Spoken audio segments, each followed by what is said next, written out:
ओम शांति। ओम शांति। ओम शांति।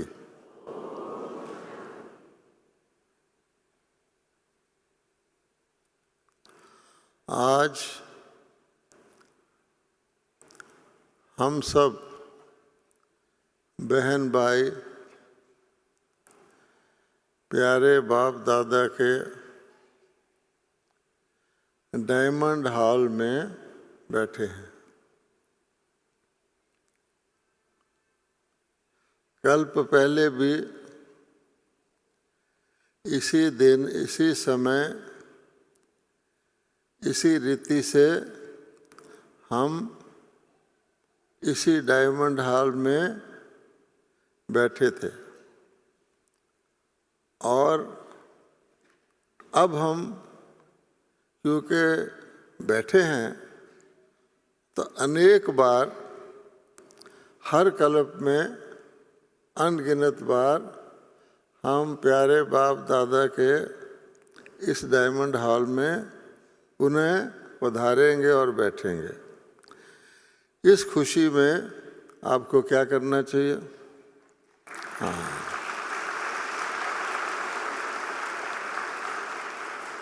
कि आपने अपना भाग्य बना लिया यहाँ बैठने का।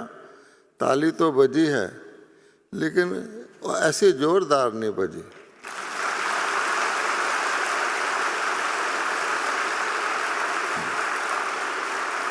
बहुत अच्छा। जब इस हॉल का नाम डायमंड हॉल है तो इस युग का क्या नाम है? संगम युग को कौन सा युग कहा जाता है? बाबा कहते हैं कि देवताओं के सतयुग से भी श्रेष्ठ डायमंड युग संगम युग है, क्योंकि यहीं से देवता बनते हैं। इंग्लिश भाषा में बेस्ट को सबसे अच्छा माना जाता है, लेकिन संगम युग क्या है? बेटर देन द बेस्ट, ये बेस्ट से भी ज़्यादा अच्छा है। तो इसलिए हम डायमंड युग में डायमंड हॉल में बैठे हैं। अच्छा, आज जो हमारा विषय है जमा करना, जमा का खाता, अकाउंट खोलना और उसको बढ़ाना। अकाउंट तो सबका खुला हुआ है।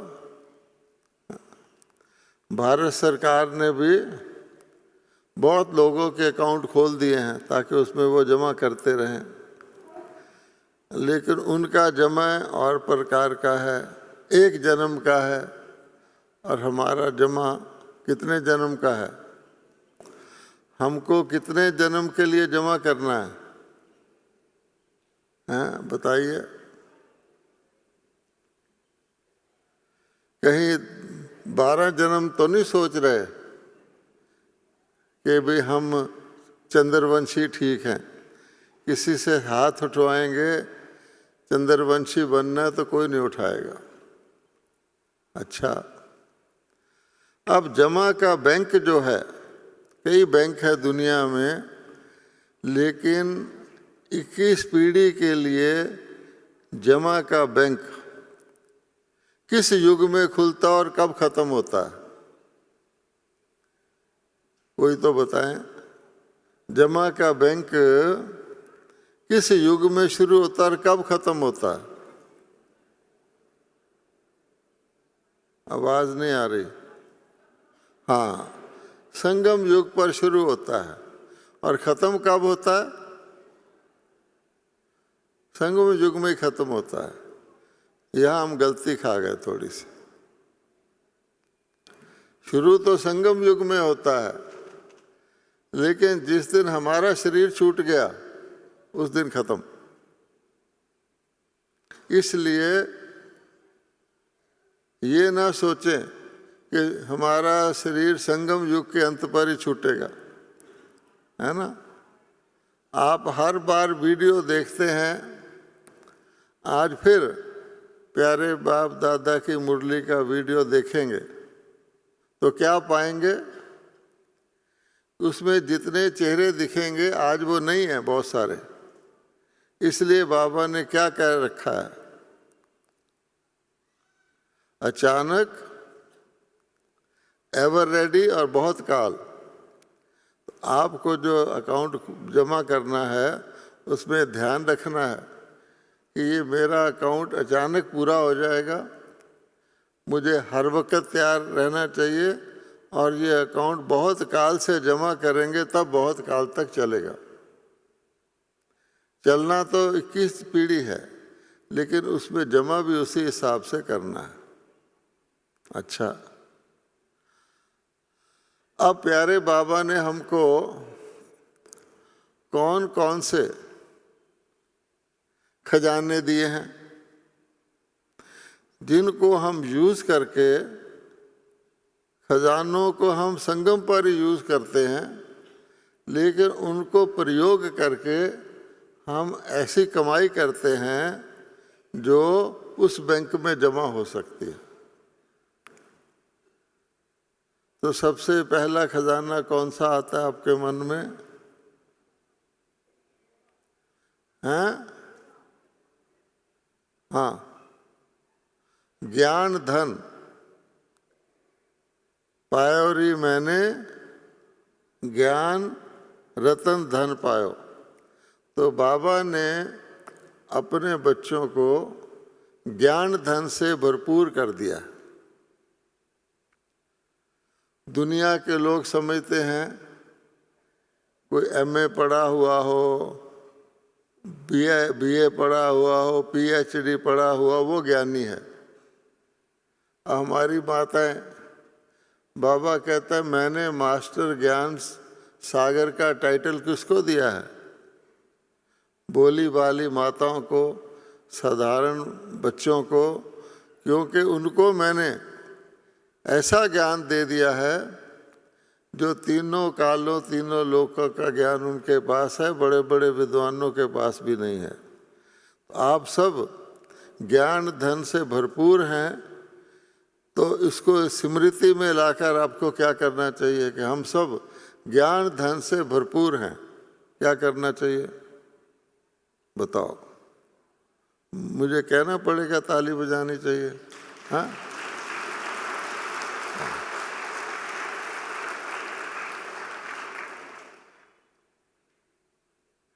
तो इसलिए एक तो हमारे पास ज्ञान धन है,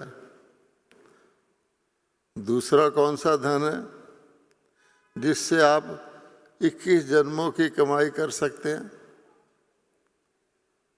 कोई है?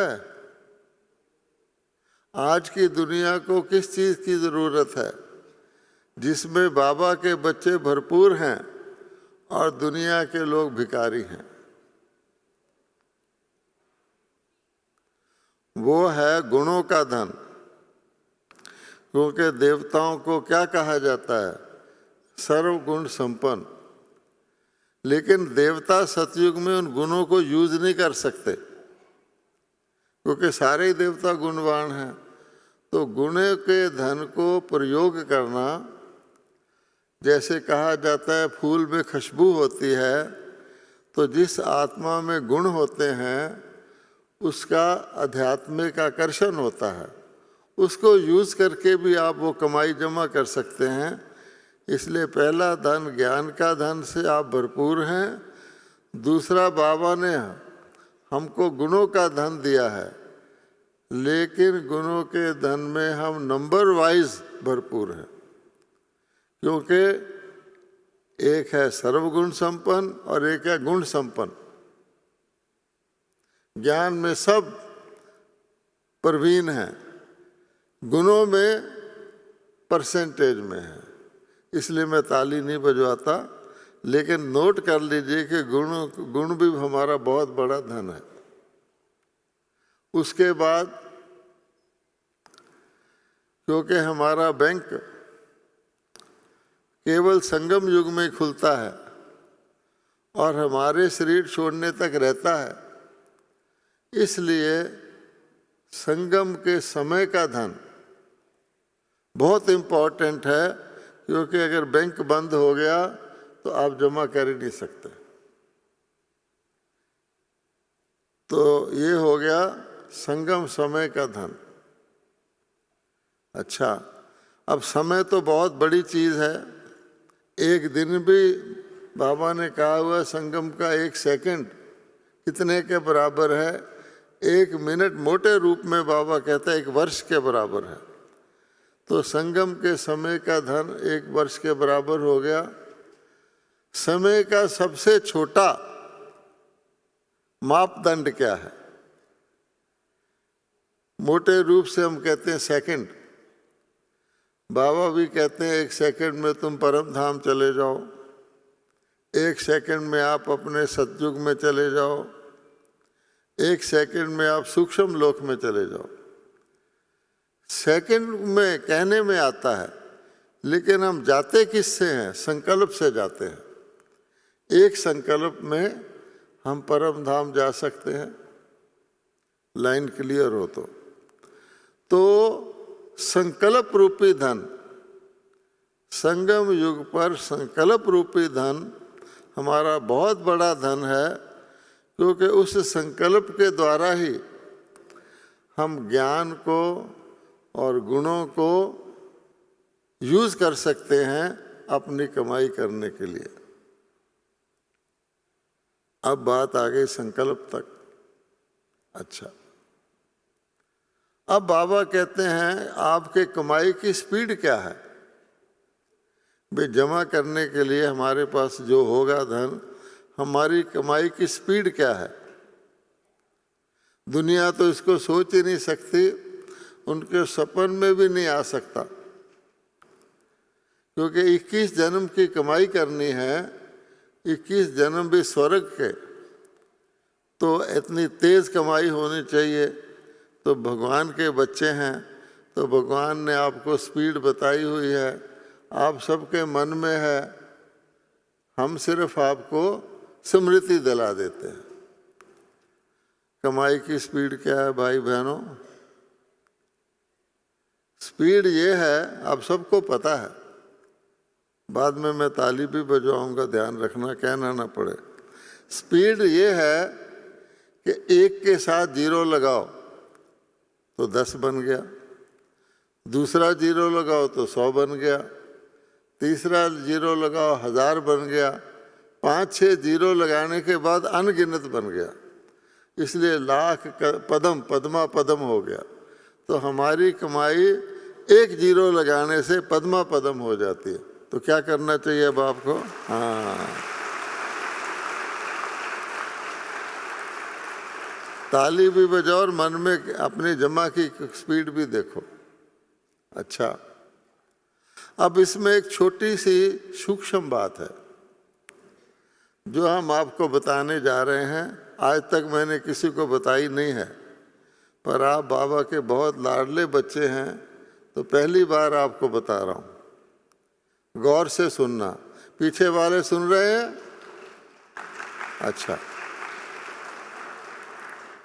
और उसको ध्यान में भी रखना। वो बात ये है, अगर आपने 1000 जमा किया हुआ है ऑलरेडी, तो 1000 में 0 लगाएंगे तो कितना बनेगा? 10,000। और अगर आपने 1 करोड़ जमा किया हुआ है दादी जानकी जी की तरह, तो 0 लगाएंगे कितना होगा? कितना होगा? 10 करोड़। इसलिए ये बहुत इम्पोर्टेंट है कि हम जमा जल्दी से जल्दी करें, ताकि हमारे 0 का मूल्य बढ़े। 10,000 वाले का 0 क्या होगा? 1 लाख होगा, और 10 करोड़ वाले का 0 100 करोड़ हो जाएगा। इसलिए हमारा जितना जमा होता जाएगा उसके ऊपर के 0 का मूल्य बढ़ता जाएगा, ये ध्यान में रखना। अब ताली बजाओ।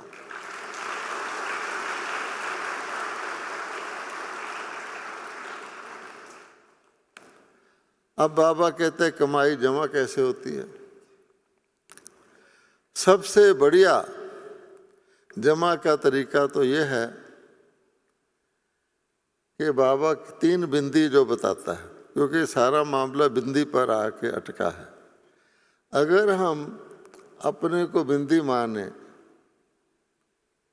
और बाबा को भी बिंदी जाने और ड्रामा में जो पल पल बीत रहा है उसको भी बिंदी माने, तो सबसे तेज कमाई होगी, क्योंकि बिंदी ही लगानी है। ठीक है। अब बिंदु स्वरूप में सदा रहें, बिंदु स्वरूप में सदा ड्रामा को भी बिंदु समझें, उसमें प्रश्न चिन्ह ना लगाएं, बाप को भी बिंदु रूप में हर वक्त ध्यान में रखें, तब तो माला माल है। लेकिन क्योंकि हम सब सदा उस स्थिति में नहीं रह सकते, शरीरधारी हैं, तो इसलिए दूसरे तरीके भी करने हैं। आप जानते हैं दुनिया में भी कमाई जमा करने के लिए घर में भी थोड़ा जमा कर लेते हैं, बैंक में स्मॉल सेविंग अकाउंट भी होता है, सेविंग अकाउंट भी होता है, फिर फिक्स्ड डिपॉजिट भी होता है, आदि आदि। तो बाबा कहते हैं हर प्रकार का अकाउंट खोल के रखो, ताकि किसी ना किसी अकाउंट में आपके सारा दिन कुछ ना कुछ जमा होता रहे। मान लीजिए कोई माता जा रही है, उसके पास थोड़ा सा सामान ज़्यादा है, आप देख रहे हैं, आप कहते हैं लो माता जी मैं आपका सामान आपके कमरे तक पहुंचा दूं, तो स्मॉल सेविंग हो गई कि नहीं हो गई? उसका आशीर्वाद निकलेगा, आपके में जमा हो जाएगा। हम ये मौका क्यों खोएं? मान लीजिए कहीं नल से पानी बह रहा है, आप नल बंद कर देते हैं, या कमरे की लाइट जल रही है, आप लाइट बंद कर देते हैं, आपकी स्मॉल सेविंग हो गई। मम्मा तो यही कहती थी कि हर चीज़ में, मम्मा ने तो यहाँ उन दिनों में समय और था, मम्मा कहती थी शरीर को नहाने में साबुन लगाना है, एक दिन बॉडी के ऊपर के हिस्से में लगाओ, एक दिन नीचे के हिस्से में लगाओ, ये भी सेविंग हो गई। हम स्नान करते हैं, कितने पानी से करना चाहिए, वो भी सेविंग हो गई। अर्थात जो बाबा ने कहा हुआ है इकोनॉमी, है ना, आपको पता है कि बाबा ने जो 5 शब्द बताए हैं, एक नामी, एकाग्र, एकांत, एक रस और इकोनॉमी बताया है। तो इकोनॉमी मैंने बचत, तो सेविंग या जमा तभी हो सकता हम बचत करें, तो हम हर चीज़ में बचत कर सकते हैं।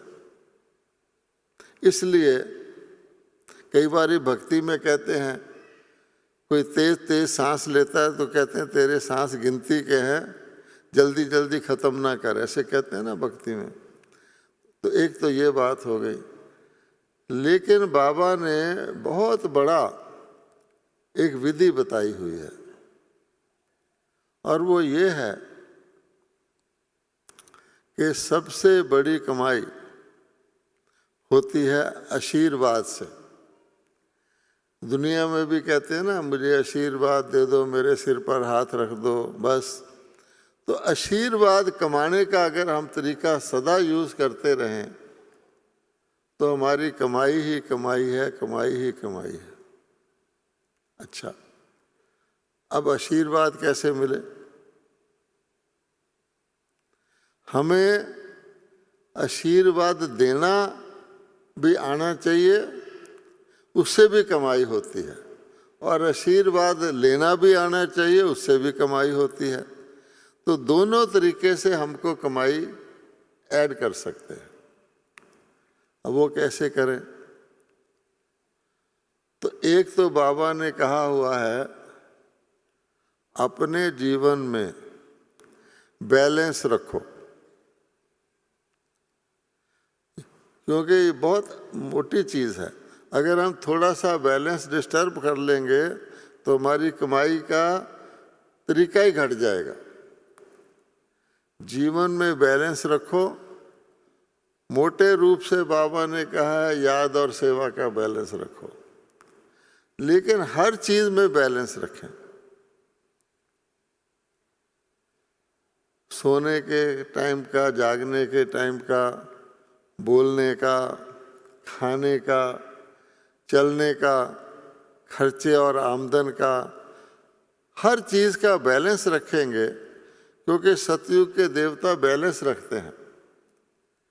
सतयुग के देवता देखते भी हैं, सुनते भी हैं, बोलते भी हैं, मुस्कुराते भी हैं, लेकिन बैलेंस रख के, अर्थात जितना बोलना जरूरी है उतना बोलते हैं, ना कम ना ज़्यादा। जो सुनना होता है वही सुनते हैं, उससे अलग नहीं सुनते। जितना बोलना होता उतना ही बोलते हैं, ना कम ना ज़्यादा। और मुस्कुराना होता है तो उतना ही मुस्कुराते हैं, ना कम ना ज़्यादा। जो अज्ञानी लोग होते हैं वो किसी की तारीफ करने लगेंगे तो ज़रूरत से ज़्यादा कर देंगे, किसी से नाराज होंगे तो ज़रूरत से ज़्यादा हो जाएंगे। इसको इम्बैलेंस कहते हैं। तो भगवान कहते हैं अगर तुम बैलेंस रखोगे तो मैं तुम्हें ब्लेसिंग दूंगा, परमात्मा ब्लेसिंग देगा, क्योंकि हम देवता बन रहे हैं। परमात्मा कहेगा ये मेरी श्रीमत पे चल रहे हैं, बैलेंस रख रहे हैं। तो बैलेंस से ब्लिस मिलता है, अपने जीवन में भी खुशी आती है और ऊपर से बाबा की ब्लेसिंग मिलती है। ब्लिस कहते हैं आनंद को, आनंद अर्थात अति इंद्रिय सुख। तो ये तो जीवन, अपने जीवन चलाने का तरीका है। हमने जितना बोलना है उतना ही बोल रहे, ये भी इकोनॉमी में आता है। अच्छा, इससे भी ज़्यादा बाबा ने एक और तरीका बताया है, हमारा टेस्ट भी है उसमें। बाबा कहते हैं एक तो आप अपने पुरुषार्थ से कमाई करते हो, ठीक है। पुरुषार्थ का मतलब है योग लगाना। योग से हमारे पिछले हिसाब चुकतू होते हैं, हम हल्के होते हैं। ज्ञान को धारण करना, मर्यादाओं पर चलना, मीठे रहना एक बहुत बड़ा टेस्ट है कि हम हर वक्त मीठे रहते हैं। हम बाबा को क्या कहते हैं? मेरा बाबा, प्यारा बाबा, मीठा बाबा। बाबा हमको रोज़ मुरली में मीठे मीठे बच्चे कहता है। हम दिवाली के दिन या खुशी के दिन मिठाई खिलाते हैं। इसका मतलब क्या है कि हमारे जीवन में मधुरता है। ज्ञानी बन गए लेकिन मधुरता नहीं आई, और मतलब ज़रूरत के वक्त मीठे बन गए। वो तो दुकानदार भी बन जाता है। अब सामान लेने जाओगे कितना मीठा है, वापस करने जाओ तो देखो, है ना। ऐसे ही दुनिया के सब लोगों में जब कोई आपसे मीठा बोले समझ लो कोई मतलब है। इसका मतलब पूरा हुआ तो पहचानेंगे भी नहीं। लेकिन सच्ची मुच्ची मीठे, और जब कोई परिस्थिति भी आ जाए, मान लो आप स्नान कर रहे हैं, पानी चले गया, या आप कुछ चीज़ कर रहे हैं, बीच में विघ्न आ गया, तो विघ्न के वक्त भी मीठे, रोग शरीर का आ जाए तब भी मीठे, किसी ने इंसल्ट कर दिया तब भी मीठे। तो मीठा मैंने जैसे शहद मीठा ही होता है, इसी प्रकार से हम जीवन में वो मीठा धारण करें जो देवताओं की मिठास होती है। अच्छा, लेकिन उससे भी कमाई होती है। आप किसी से मीठा बोलेंगे, उसको आजकल की दुनिया में तपत बहुत है, उसको ठंड पड़ेगी। लेकिन सबसे ज़्यादा कमाई का एक तरीका है, वो बाबा कहते हैं संतुष्ट रहना और संतुष्ट करना। संतुष्टता। अब संतुष्टता इतनी बड़ी चीज़ है और इतनी आसान चीज़ है और इतनी बढ़िया चीज़ है कि संतुष्टता से आप सदा खुश हैं। असंतुष्ट के लिए कहा जाता है कि एक असंतुष्ट राजा भिखारी के समान है और एक संतुष्ट भिखारी राजा के समान है। संतुष्टता लोभ का उल्टा है।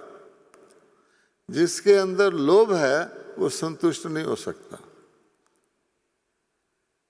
ए greedy king is like a beggar and a contented beggar is like a king, ऐसे कहा जाता है। अच्छा, अब ये बताओ खुशी किससे मिलती है? खुशी खुशी लेने से मिलती है या देने से मिलती है? हैं? आप किसी को कुछ भी दे दो तो आपको खुशी मिलेगी, और लेने की इच्छा रखोगे तो खुशी गई। आप देख लो कि देवता, भगवान हमको क्यों कहता है देवता बनो, देने वाले बनो। देने में आपको खुशी होगी, लेने में आपको बोझ होगा। आजकल के लोग लेने वाले बन गए हैं, लोभी बन गए हैं, तो सारे ही कंगाल हैं। और देवता देने वाले हैं, देवता तो नहीं देते, ब्राह्मण देने वाले हैं। मुरली में भी बाबा ने कहा है कि विष्णु को अलंकार क्यों दिए, आपको क्यों नहीं दिए? संपन्न स्टेज है, तो इसलिए देने में ही खुशी है। मान लो आप स्नान करने गए, दूसरा आत्मा भी उसी वक्त स्नान करने आ गई। संसारिक व्यक्ति क्या करेगा? जल्दी से जाके कि मैं पहले कर लूं। और देवता बनने वाला क्या करेगा? पहले आप कर लीजिए। उसको इतनी खुशी होगी पहले आप कर लीजिए वाले को, जो उसको ही पता है। इसलिए पहले आपका है। बाबा भी क्या कहता था, बच्चे को मैं आगे रखता हूँ, है ना? तो दूसरे का सम्मान भी प्राप्त होगा, उसकी थैंक्स भी प्राप्त होगी। एक कहानी सुनाते हैं, क्योंकि कहानी के वक्त सबका इंटरेस्ट हो जाता है ना? तो कहानी क्या है? एक था राजा। हर कहानी एक था राजा से शुरू होती है। कई कहानियों में तो ये होता है एक था राजा और वो था भिखारी। मैं ऐसी कहानी सुनाने वाला नहीं हूँ। एक था राजा और उसकी आयु 50 वर्ष हो गई। उसको कोई अच्छा व्यक्ति मिला। उसने कहा, राजा कलयुग का समय है, कब तो शरीर छोड़ जाए, तेरी मृत्यु के बाद कोई दान पुण्य करेगा उसका तुझे तो कोई फायदा नहीं है। तो जीते जी अपनी एक्स्ट्रा जितना तेरे सल्तनत में पैसा है उसको पब्लिक को दान कर दे, कुछ उनका फायदा होगा। जैसे यहाँ भी कई जीते जी भोग लगवा लेते हैं कि मरने के बाद पता नहीं क्या होगा, किसका कौन लगाएगा, क्या लाभ होगा। राजा मान गया। उसने कहा ठीक है, और उसने अनाउंस कर दिया, सारी राजधानी में ढिंडोरा पिटवा दिया कि मैं सुबह 10 से लेकर 1 बजे तक दान करूँगा, प्रजा आ जाए। और मैं उसने थैलियाँ बना ली अपने धन की, प्रजा को बांटूंगा। तो प्रजा आ गई, लाइन लग गई, और वो थैली बांटता था। प्रजा खुश हो जाती थी, बहुत धन था उसके पास। उस लाइन में एक फकीर मांगने वाला लगा हुआ था पीछे जाके। तो बहुत समय के बाद उसका टर्न आता था, लेकिन जब उसका टर्न आता था लेने का, वो फकीर लाइन से हटके फिर लाइन में लग जाता था, लेता नहीं था। तो सारी नगरी में उसकी मशहूरी हो गई कि देखो एक ऐसा फकीर है, लाइन में लगता है, जब उसका टर्न आता है तो फिर लाइन में लग जाता है। और राजा को थोड़ा ईर्ष्या हो गई, धन मैं बांट रहा हूँ और मशहूरी फकीर की हो रही है। राजा ने उसको बुलाया कि भाई तू 2 थैली ले ले, 10 थैली ले ले, हाथ जोड़ के कहता हूँ तो अपना ये नाटक बंद कर। हैं? अच्छा, अब देखो आपको कितना इंटरेस्ट आ रहा है ना। अच्छा, आगे क्या होगा?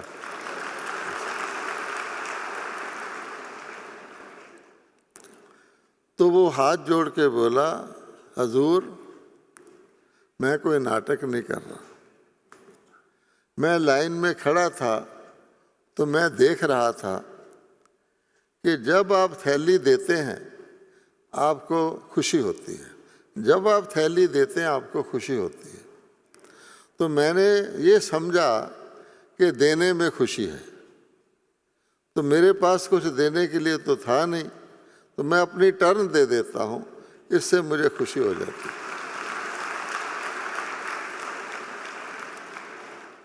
तो आप देख लीजिए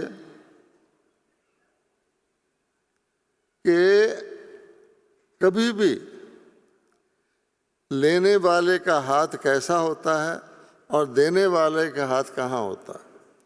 आपने किसी को 100 रुपया देना है और लेने वाले का हाथ कैसे होगा और आपका कैसे होगा? ऊपर आपका होगा या उसका होगा? देने वाले का ऊपर होगा। तो ये जीवन की एक कला है।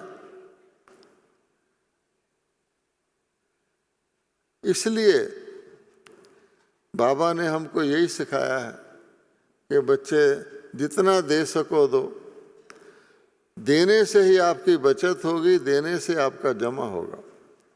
तो इसलिए संतुष्टता, आपको ये देखना है कि सारे ज्ञान योग धारणा जो कुछ मैं करता हूँ, कितने वर्षों से कर रहा हूँ, चाहे मैं टीचर हूँ, चाहे मैं स्टूडेंट हूँ, चाहे मैं सरेंडर हूँ, चाहे मैं ट्रस्टी हूँ, चाहे मैं शुद्ध प्रवृत्ति वाला हूँ, कुछ भी हूँ, क्या मैं संतुष्ट हूँ? अच्छा, आप कहेंगे संतुष्टता की क्या निशानी है?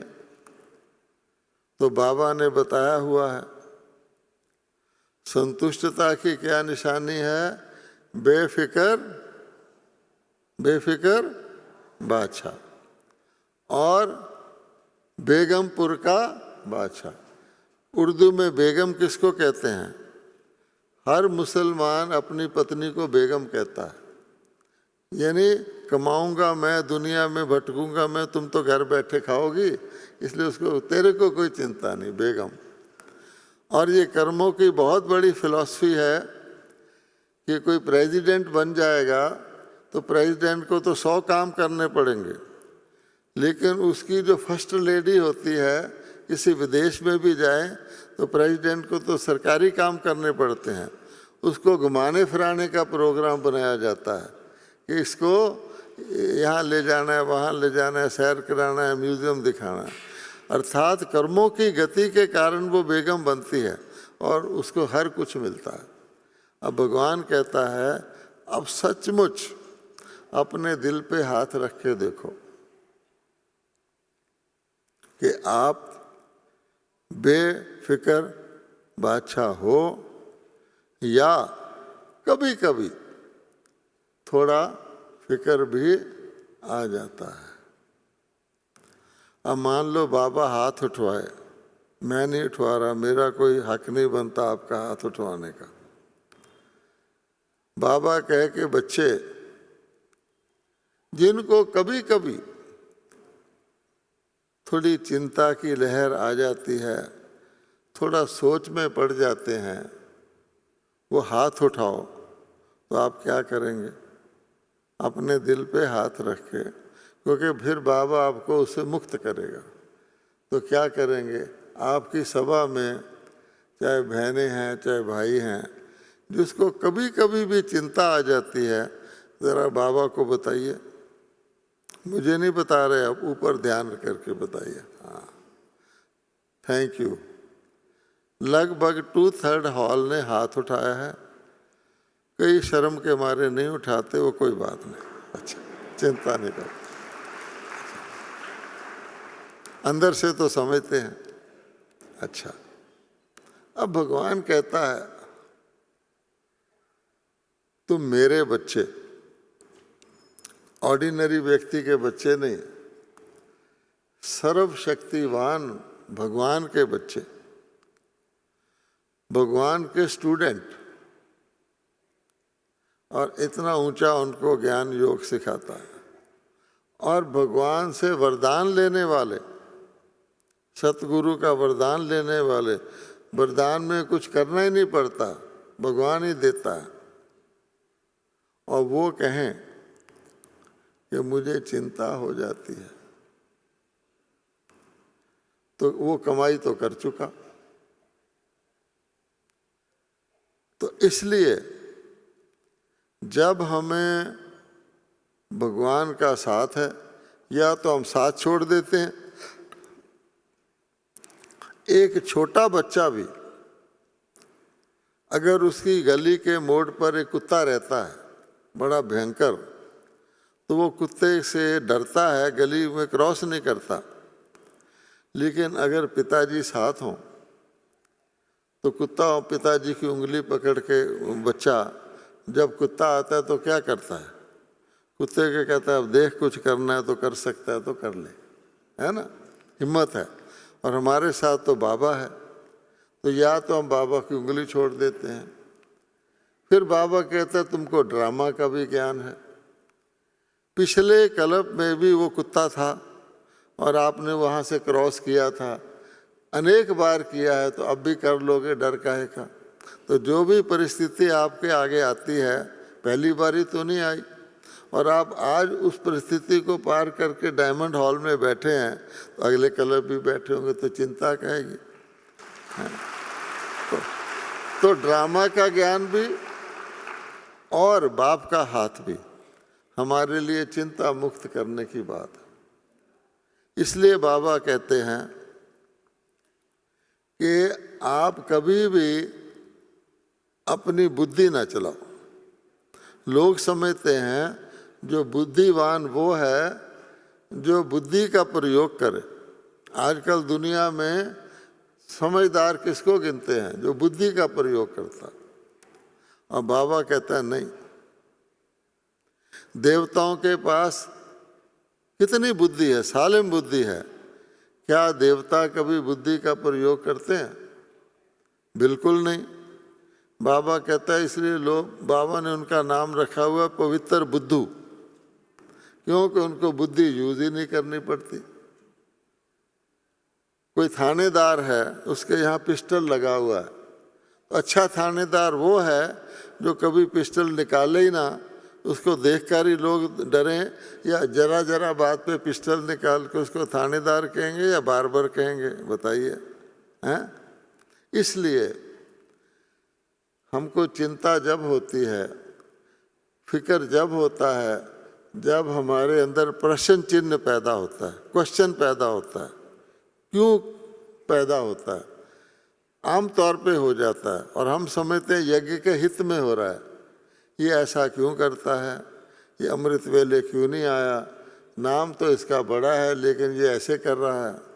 तो बाबा कहता है हो गई ना चिंता, ड्रामा को भी भूल गए।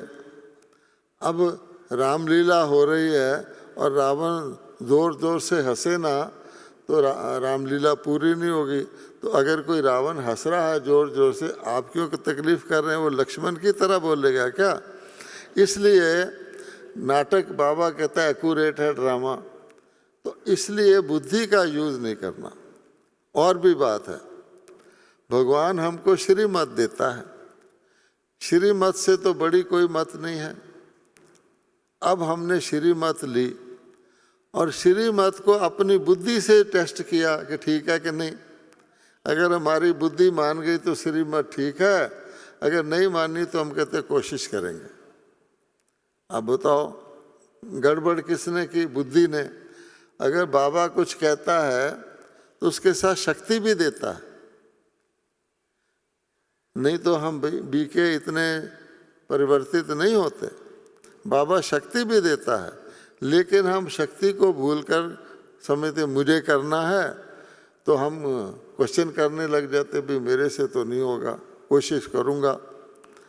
इसलिए तब बाबा कहते हैं कि आपको वैसे भी आप देखिए आप बुद्धि कब यूज़ करते हैं। जब आप संशय में होते हैं, डाउट में होते हैं। आप कहीं गए, किसी ने कहा 2 सड़कें आ गई, अब आप खड़े हो जाएंगे कि मैं ठीक सड़क पर मुड़ूं, तो बुद्धि यूज़ करेंगे। वहाँ कोई बोर्ड देखेंगे या किसी से पूछेंगे कि भाई ये सड़क ठीक है, ये वो सड़क ठीक है। अपने घर आप जाते हैं तो बुद्धि यूज़ करते हैं कि कौन सा सड़क मुड़ना है, कौन सा नहीं, क्योंकि निश्चित है। तो बुद्धि आप तभी यूज़ करेंगे जब आपके अंदर दुविधा होगी। तो बाबा के बच्चों की दुविधा ही तो दूर करनी है। बाबा कहते हैं मेरी नैया में बैठ गए तो मैंने तुमको पार करना है या तुमने पार करना अपने आप को। बैठ गए मेरी नैया में, फिर कहा मैं तो इधर जाऊंगा, नैया थोड़ी रोक दो, तो फिर क्या होगा। इसलिए हमारा सबसे बड़ा दुश्मन बुद्धि है। तो आप, इसलिए बाबा ने हमेशा कह रखा है मन मना भव, मैं दिल वालों का हूँ, दिमाग वालों का नहीं हूँ। अगर आपने बुद्धि यूज की तो कौन से युग में जाओगे, सोच लो अच्छी तरह। अगर आपने बाबा के ज्ञान में आकर अपनी बुद्धि चलाई तो क्या होगा, कौन से युग में जाओगे जहां आप नहीं जाना चाहते, ठीक है ना। इसलिए तो श्रीमत मिल रही है, ड्रामा का ज्ञान मिला हुआ है, बाबा साथ है, फिर हम बेफिक्र बादशाह ना हो तो। और संगम युग है, अति इंद्रिय सुख का युग है, जमा करने का समय है, तो हम चिंता में पड़ जाएं। तो आप संतुष्ट मनी बनना चाहते हैं, चिंता मनी हैं। जो संतुष्ट मनी बनना चाहते हैं और चिंताओं से सदा मुक्त, बाबा ने कहा हैं आप, लेकिन कभी कभी विस्मृति के कारण चिंता कर लेते हैं, तो उनको क्या करना चाहिए। जो संतुष्ट सदा रहना चाहते हैं, दूसरों को भी संतुष्ट करना चाहते, पहले तो मैं संतुष्ट हुई, तो बाबा कहते हैं आपके संग में आने वाले वो सारे संतुष्ट हों, आप संतुष्ट हों, तो बाबा कहते हैं तब मैं सर्टिफिकेट देता हूँ। मैं कह दूँ मैं संतुष्ट हूँ, लेकिन मैं दूसरे को तंग करके संतुष्ट हूँ। वो सोना चाहता है, मैं कहूँ मैं तो बल्ब जलाऊंगा, तो फिर क्या होगा। तो मैं अपने मुंह में यहाँ मिट्ठू बन गए ना। तो बाबा कहता है आप भी संतुष्ट हों, दूसरे आपको कहें, दूसरे भी कहें हम इनसे संतुष्ट हैं, तब मैं संतुष्टता का सर्टिफिकेट देता हूँ। तो इसलिए जमा के अंदर घाटा ना पड़ जाए, ये भी इम्पोर्टेंट होता है। तो हम जमा तो करें, लेकिन घाटा ना कर पड़े ये आवश्यक है। कई समझते हैं मेरा बहुत अच्छा जमा हो रहा है, मैं तो सेवा भी अच्छी कर रहा हूँ, धन से भी सहयोग दे रहा हूँ, कर्मना सेवा भी करता हूँ, दूसरे की मदद भी करता हूँ, लेकिन अगर मेरे में मैंपन है, मैंने किया, बाबा कहता है जमा खत्म, आधा हो जाएगा। धन दिया, दिखा के दिया, किसी को बता के दिया, आधा खत्म हो जाएगा। इसी प्रकार से गुस्सा कर लिया, आधा खत्म हो जाएगा। पर चिंतन कर लिया, आधा खत्म हो जाएगा। तो लास्ट बात यह है, क्योंकि मेरा टाइम पूरा हो रहा है, आप भी थक गए होंगे सुन सुन के, है ना, कि पूरा हो भाई अब तो ज़्यादा खुशी आए, तो मैं आपकी खुशी के बीच में बाधा नहीं करूँगा। लेकिन बाबा ने 2 शब्द बताए हुए हैं, वो हैं हर एक के लिए। आपको पता है, मैं सबको ओनली रिपीट कर रहा हूँ, हर एक के लिए अपने मन में क्या रखना है, शुभ भावना, शुभ कामना। घर के बाहर भी लोग स्वस्तिका बना के लिखते हैं शुभम लाभम, फिर लाभम को लोभम कर देते हैं गलती से, तो गया। तो इसलिए हम हर एक के लिए शुभ भावना, शुभ कामना रख सकें, पर चिंतन, पर दर्शन ना करें, तो समझिए हमारी कमाई हो रही है। नहीं तो एक तरफ कमाई हो रही है, दूसरी तरफ घाटा हो रहा है, बाल्टी में पानी ले जा रहे हैं, नीचे छेद हैं, तो हम समझेंगे हमने पानी भर लिया, जमा जुमा कुछ नहीं होगा। तो अगर दो शब्द हम पकड़ लें, शुभ चिंतन, शुभ चिंतक, और किसी का अवगुण नहीं देखना, संतुष्ट हूँ संतुष्ट करूँ, हर समय बेफिक्र बादशाह, तो प्रसन्नता, खुशी हमारा टेस्ट है। वो तभी आ सकती है, सोच में पड़ेंगे आपकी खुशी गायब। तो इसलिए इतनी सारी बातें बाबा ने बताई हुई हैं। आगे आप सब समझदार हैं, बाबा के पुराने बच्चे हैं, कहीं ये बैंक बंद ना हो जाए, उससे पहले पहले जमा करते जाएं और घाटे से बचें। ओम शांति।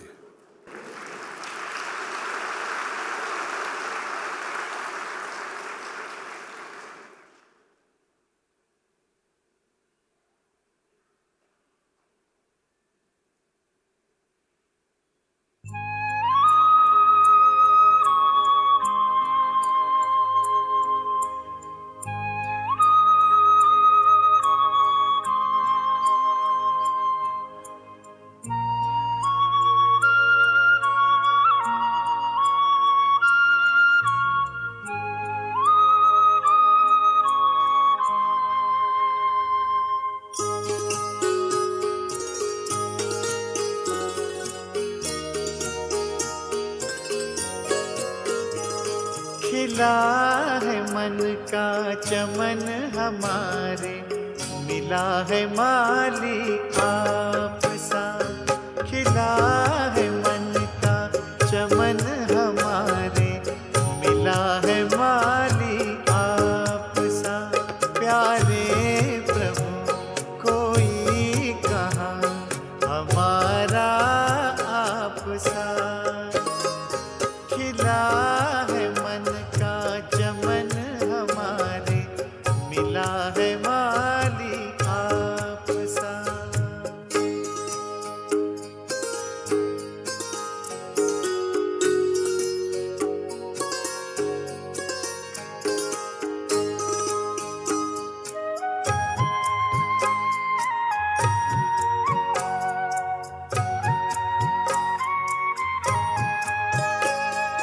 ज्ञान का है बीज बोया, त्याग की कल में लगाई।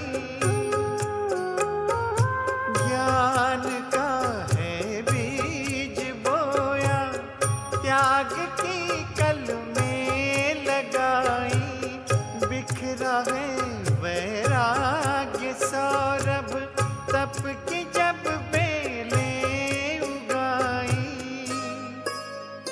बन गया जीवन तपोवन, बागवा मिला है आप सा। प्यारे प्रभु कोई कहाँ हमारा आप सा।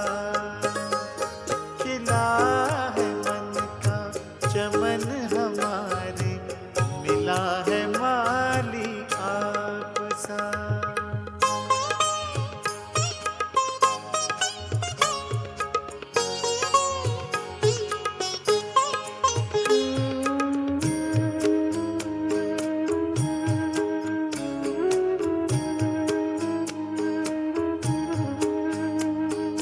पलकों में पलते हैं पाए, प्यार हर संबंध का।